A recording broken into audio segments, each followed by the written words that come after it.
Greg. Hey, Polly, how you doing? Good. That's great. You ready for our surprise guests I today? am ready. Looking forward to it. Yep, I hear they're extraordinary podcasters.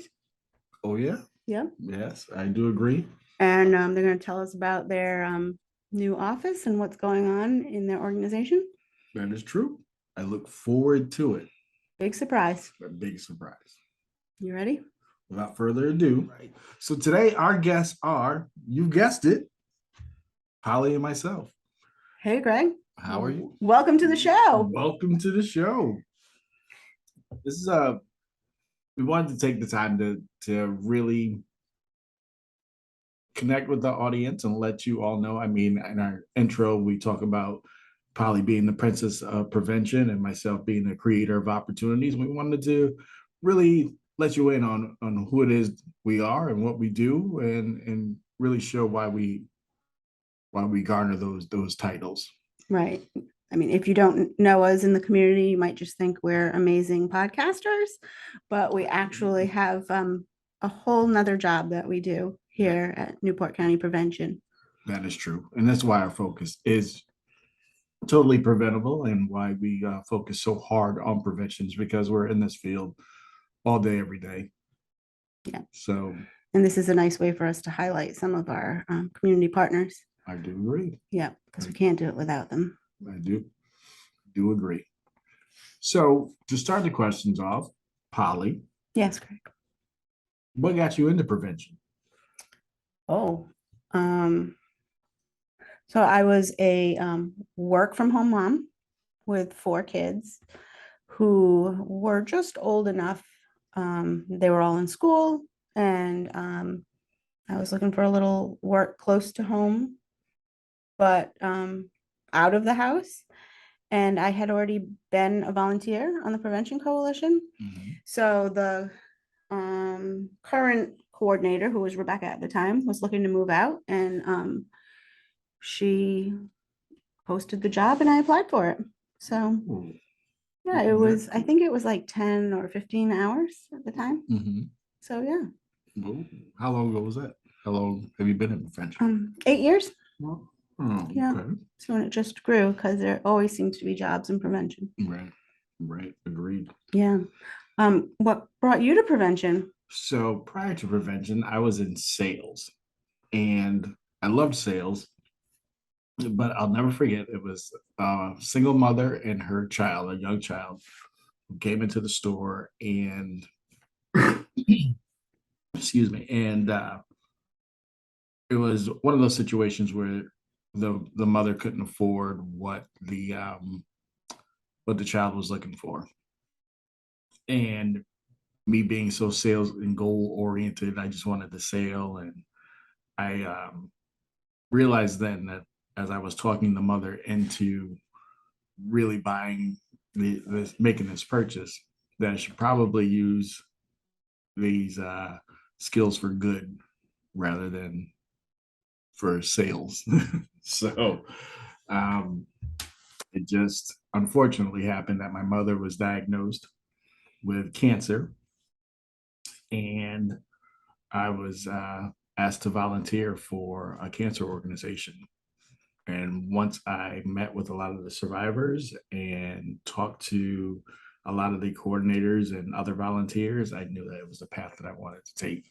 So I took all of my sales skills and all the training that I learned, and all the trainings that I had been a part of from sales, and applied that into prevention.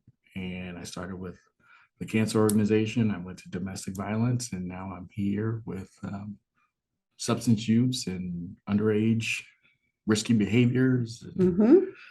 And that's what brought me here. And now that I've seen you interview people on a red carpet, I see your sales skills. Oh. I think that's like part of it, like the way you approach people. And when I've seen you at like fairs, and I can see that sales pitch in you. Yeah.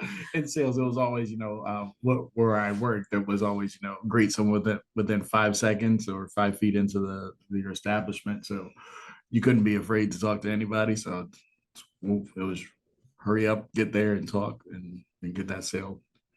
But yeah, I like to use all those skills to in prevention, and sometimes it's worked and sometimes it hasn't. I also remember when you interviewed Mm. in Tiverton, you came to the Tiverton office. Yes.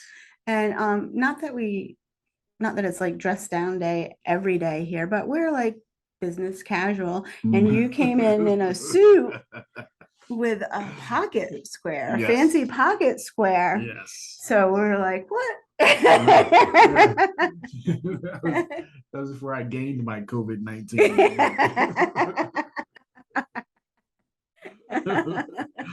The pocket square still fits, all right. Yeah. So I hope to get back to that. I have a few suits that I'd like to wear again, but we have to lose some of this COVID weight. But yeah, I came in, and I think for like the first year I was here, I was in suits, and then slowly slowly dwindled as I got my hands a little more dirty into the organization. But so, yeah, so a lot of days it's just us in the office working on projects. So there's a time and a place for that is true. Yeah. So sometimes it's more helpful to be comfy than True. So maybe we should talk about our new office a little bit. Maybe we should. We have moved. We were for close to 4 years now in Leonard Brown House in Portsmouth. So we are still in Portsmouth, but now we are in a more industrial site, but very large. It's establishment. Yeah, it's nice that we can all be under the same roof. We have Newport Coalition, Portsmouth Coalition, Tiverton Little Compton coalitions, and then we have the other employees under Newport County Prevention and Strategic Prevention Partnerships here, like you, the drug-free community coordinator, and Bridget, who does No Wrong Door, our director, Rebecca. We have a new Bridget working on some mental health things. So it's nice that we can all be here. So if one of us has an idea or a question or something we know someone knows more about, we can talk about it and collaborate. So that's super helpful, I think. Yes. Awesome for idea sharing, brainstorming. It has been more than helpful having you and Bridget in our old office like 5 feet away. Because I didn't even have to get out of my chair. I could just yell across. Now I have to run down the hall, but I still make sure that collaborative effort is there. But it is great now that all the coalitions or almost all of our coalitions are under one roof. And again, if you're thinking about doing an idea, maybe somebody in this office now has done the idea. You don't have to wait for an email or a call back or a text. It's just right there, right in their office. So that's awesome. Yeah. It's excellent. I miss the yelling though. Yeah. Like you can't yell to anybody in this office. It's so big. You have to lost. You have to get up and go for a walk. But I'm trying to think of some good examples of some community projects we do that we would collaborate on so people could understand what we did more. I'm going to say the most recent bigger collaboration we did was with a local university. Yes. I don't want to give too information because I hope we'll have them, but but we were asked to do some orientation, not a presentation, a table with some information and swag on safe drinking. Is that so we put together some print materials and some items. We all had input in it. We have some younger members in the office who are able to help. And everyone just sort of gave their input. Everyone helps when it's time to load up and go. Pick things up here or there. It's just a huge collaboration. It's a big team.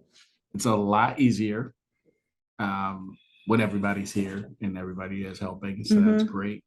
But a lot of the collaborations, I know, you said you see a lot of my going up to people and starting the conversations from my sales, but I get a lot from you. For those of you who don't know Polly, you will soon know Polly because she's throughout every community. But the amount of work and collaborations that you garnered, that you stewarded, are amazing, like with the universities. And I remember a presentation that completely I had not even thought about, but you had put together a presentation for high schools and student athletes, which I Mhm. thought was amazing because when you think about it, was um, about alternative medicine, opioid, avoiding the opioids and how opioids can lead to addiction.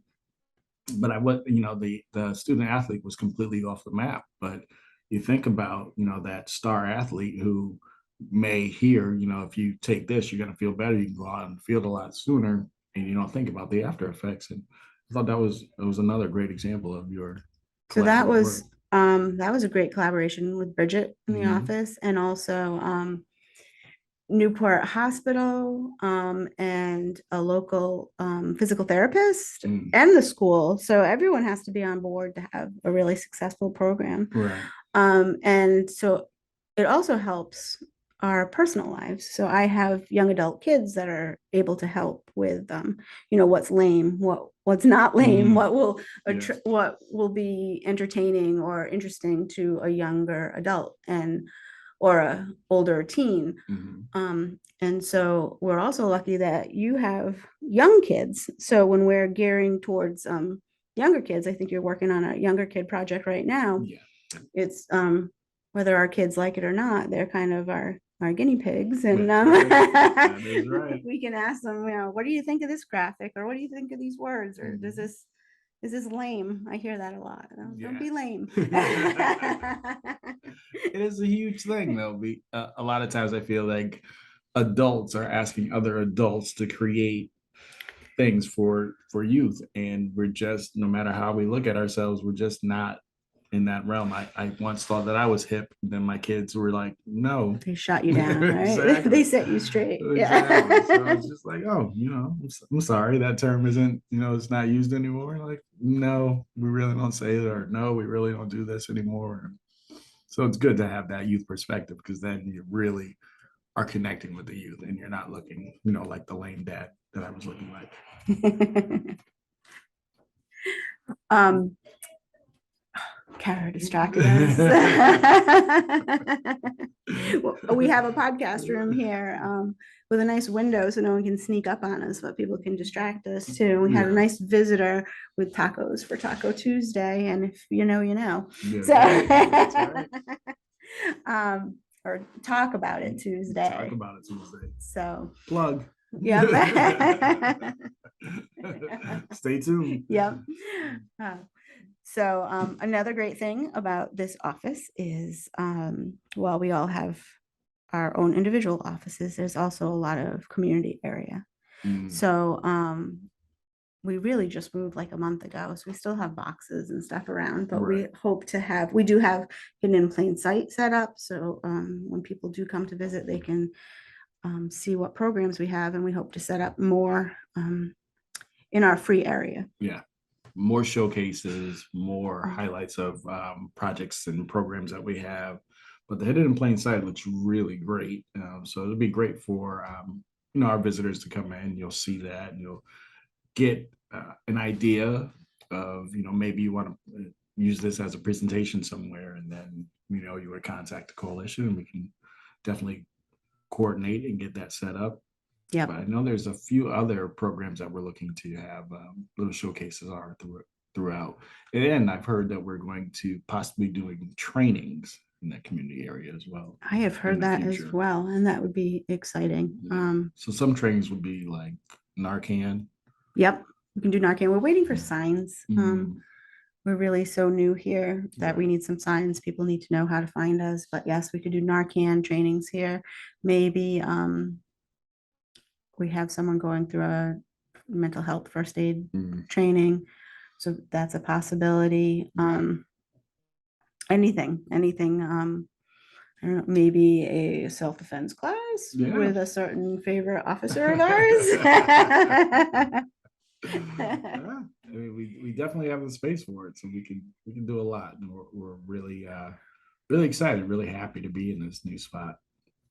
Great things coming. Yep, absolutely. So, Princess of Prevention, Mhm. What are some of the programs that you remember that you have launched? Because we when we went to our storage unit and we looked at signage and everything that I saw, I was like, wow, this looks cool. Wow, that looks cool. And then you were like, yes, I started this in this year. I started this in that year. I don't know if I knew the years. So Pick Your Nose, which Mhm. you are revamping with the help of your little kids, right? Your Yes. kids are letting you know it's lame. Yeah, exactly. So based on refusal skills and the idea that picking your nose is really gross but intriguing to a younger kid, Mhm. but you're not really picking your nose. You're deciding how you're going to say no to some risky behavior. Exactly. So there's that. We've done some healthy plate presentations. So getting even younger kids involved in, so not drug prevention, but healthy lifestyles, making some healthy decisions. Mhm. Oh boy, what else? We've had conversation cards. A while ago, another coordinator and I developed some conversation cards, which are really fun, getting families Very talking. fun. My family uses those. Yeah. Put them on the dinner table, and we only take out 4 cards at a time because I don't want to burn through the deck. Yep. And the questions and just hearing the kids' laughter from the answers. It's great how it's a mix from funny and what would be your superhero power or something along that nature to more serious. If you see something on the playground that isn't good, what are you going to do? Mhm. So they get that nice little mix, and it just gets the conversation going. Before you know it, we're all done eating and we're just sitting there talking, and it's a great feeling. And maybe you've learned something about Exactly. someone in your family that you didn't know. Mhm. Yeah. While we're talking about families, we had yesterday was National Family Dinner Night. So in Oh. Little Compton, because it's such a small community, we're able to offer dinners to any families that are within the school that want to come and celebrate family dinner night with us. So we served 180 dinners last Wow. night outside, picnic Wow. style. So that's one of those events that we do that's fun. Hmm. Not Hmm. everything is fun. Yeah. It's important, but it's not always fun. Right, So right. 180 dinners. That's fascinating. they all fit in the back of the Kia. Wow. In case you're wondering. Well, a lot of planning must go into that. That's got to be Yeah, very good. originally. Now it kind of works on its own, but yeah, Oh, all right, that's good. kind of, That's good. So what new programs are you working on? So for me, it's the Grand Family Support Initiative, Yep. where we are trying to help those families of grandparents who are raising their grandchildren, and trying to make that connection with the younger and older generations when there's a generation missing. So as we were speaking of, being out of touch and being lame, a lot of times grandparents don't really, because that generation is missing, when they're trying to relate to their grandchildren, they need a little bit of support, a little bit of help, just trying to figure out, schooling, trying to figure out the new technology and along that nature. So the Grand Family Support Initiative is one of our new programs. And as you mentioned, Pick Your Nose, and then we have empowering mom groups and the dads discussing group, where we're just getting parents together, mothers and fathers, on 2 different focus groups, and just talking about being a parent, being a mother, being a father, and the struggles that you have. So we have a licensed clinician who facilitates those, and it's just enlightening to hear. You had a group of parents who are together, and a lot of times you may think that you're going through something all by yourself, Mm, and you realize in this group that you're not going all absolutely by not. yourself. Yeah. And a lot of times you just want to vent. You don't really necessarily need a therapist. You don't need to, maybe you don't want to talk to a family or a friend because you're scared of judgment. But this is it's a non-judgment area, and people are just letting out their truth. But it's hard sometimes. It's not always that 5-second Instagram post that you see that where you're looking at it, someone's life. That looks through a perfect. snapshot. It's not Yeah. always like there's those other 23 hours and 55 seconds that are, not that rosy. Right. So, The Grand Family Support Group, mhm, you mentioned a missing generation. yes, Is it also open to maybe to families that there's not necessarily a missing generation, but sure. maybe it's a single mom who has to work a couple jobs and grandparents are Oh, just right. really helping out a lot? Exactly. And it's not only grandparents, I should really specify, it's also kinship. So it could be the situation you were just speaking of. It could be, an aunt, uncle. It could be, a close family friend that the family all knows. It's just that support of helping you connect Mhm. with that child, that child that you're being a caregiver for. Yep. Older sibling, maybe. Right. Yeah. A lot of the situations are, whatever causes that gap, whatever causes that situation, that's what the support is for. So we're still learning a lot, as many resources as we find for situations that brought the family to that new dynamic, we find another reason or another type of support that we need to help out another family. So it's an ongoing process. It's ongoing learning process, but working and partnering with other organizations to make sure that we have the resources for these grand families is detrimental for the success. So we're still working on it. We're still pushing away and helping as many families as we can. Excellent. Thank you. Excellent. I gotta be honest, I thought we were gonna be a lot funnier on this podcast. I guess a part two would be. I thought we were gonna be like jokes and laughing I just a little bit, but I guess we take our job very seriously. we do, Yeah. and if our producer says, you know what, you guys are pretty bland on this, we'll have to redo it. There's a lot of pressure for this this episode, For this so we'll one. see. That is true. That is true. We're on a time constraint and everything. So Yes.